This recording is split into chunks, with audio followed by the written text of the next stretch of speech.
വിശുദ്ധിയും മണവും മമതയും ഇത്തിരി കൊന്നപ്പൂവും. വൈലോപ്പള്ളി കൊന്നപ്പൂവിനെ പറ്റി പറയാൻ കാരണം മറ്റെത്ര പൂക്കൾ നമ്മുടെ നാട്ടിലുണ്ട്. എന്താണ് ഈ കൊന്നയോട് ഇത്ര അടുപ്പമുണ്ടായെന്നറിയാമോ? അനുകൂല സാഹചര്യത്തിൽ പൂത്തു നിൽക്കുന്ന വസന്തകാലത്തിൽ പൂത്തു നിൽക്കുന്ന പൂക്കളിൽ നിന്ന് വ്യത്യസ്തമായിട്ട് പ്രതികൂല സാഹചര്യത്തിൽ വേനൽ ചൂടിൽ ഉരുകിയ മണ്ണിൽ വേരിറങ്ങി കണിക്കൊന്ന പൂത്തു എന്ന പാട്ട് കേട്ടിട്ടില്ലേ?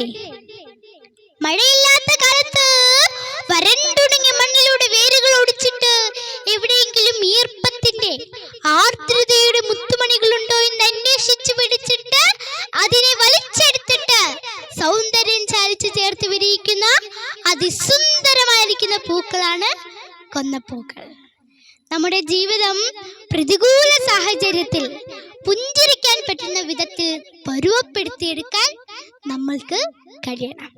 അപ്പോൾ എല്ലാ പ്രിയപ്പെട്ടവർക്കും എൻ്റെ ഹൃദയം നിറഞ്ഞ വിഷുദിനാശംസകൾ.